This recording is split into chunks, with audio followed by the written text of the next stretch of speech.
এক্ষুনি একটা দুর্ঘটনা ঘটতে ঘটতে বেঁচে গেছি, ভিডিওটা করলে দেখতে পেতে। শালা মানুষ। ও কাকা যাচ্ছি আজকে বকখালি। তো এই দেখতে পাচ্ছ, এই এক আমার মামাতো ভাই, সে মিলন, যে ওয়েট করছিল একবার বলছিলাম বারুইপুরে, সেই ছেলেটা। এখন যে রাস্তায় আছে এটা হচ্ছে হটুগঞ্জের রাস্তা, উস্তি টু হটুগঞ্জ। এই রাস্তা দিয়ে যাচ্ছি। এখন প্রায় ধরো কত কিলোমিটার, হ্যাঁ 100 কিলোমিটার মতো বাকি আছে। 100 কিলোমিটার মতো বাকি আছে। তো আজকে এর গাড়িতেই যাচ্ছি, আমার গাড়িতে এখনো সার্ভিস সেন্টারে যাবো। তো চলো, রাস্তায় দেখা হচ্ছে।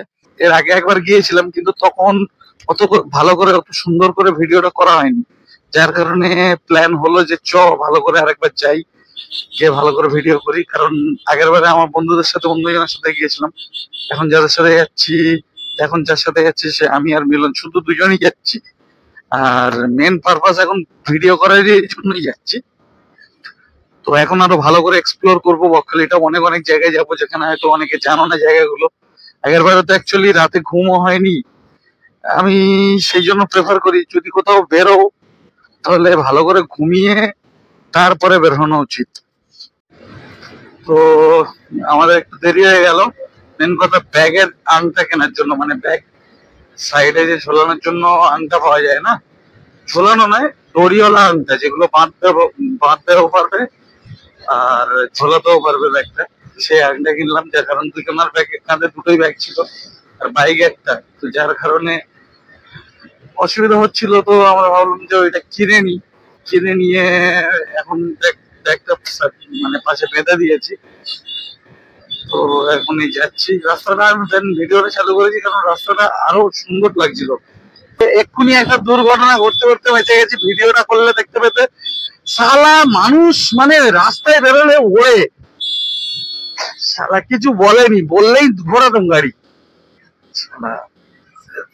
হঠাৎ এইরকম যেতে যেতে রাস্তার সাইকেল পুরো এখান থেকে আমরা বেরোবো, ওখান থেকে ও টান মারছে। শালা পিছনে দেখে না, সামনে দেখে না, মানে পিছন তুলে ছোটে না, সেই সিন। ও চোখ ফোক মুছিয়ে খরগোশের মতো ছুটে যাচ্ছে।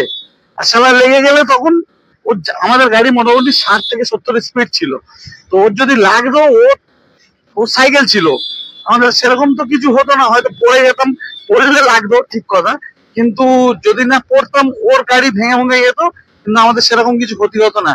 কিন্তু এই জিনিসগুলো ভাই, যে যারা যদি ভিডিও দেখছো তারাও যদি এরকম করো না প্লিজ। এই রাস্তাঘাটে এরকম এইসব কারণে মেন দুর্ঘটনা হয়। হাই রোডে টপকে যাচ্ছে, কোন লাগলে তো মরে যেত, ও ডাইরেক্ট পায়ে মারতিস তো, গায়ে মারতিস তো, ও মরে যেত। শালা আজব। কাকদ্বীপ ছেড়ে যাচ্ছি। তো এত জাম ছিল, জাম কিছুই না, শালা সামনে একটা বাস ছিল, সেই শালা গুলোচ্ছিল একা, ঠিক আছে। হ্যাঁ, বাস ড্রাইভার হারামি শালা, ওই গুলোচ্ছিল একা। এইটা হাইওয়ে আমাদের। মেন কথা এই মোড়গুলো আর এই টোটোগুলো কেন হাইওয়েতে ওটা আমি বুঝতে পারছি না। আজকে রবিবার বলে বেশি জ্যাম নাকি?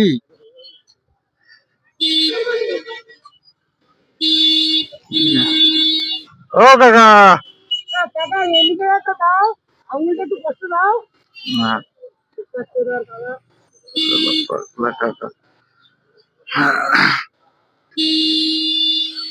আচ্ছা, টোটো আর অটো।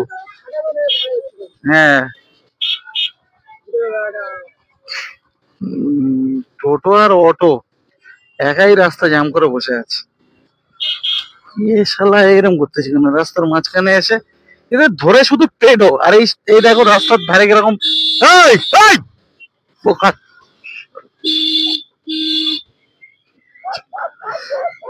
শালা আরামের বাচ্চা।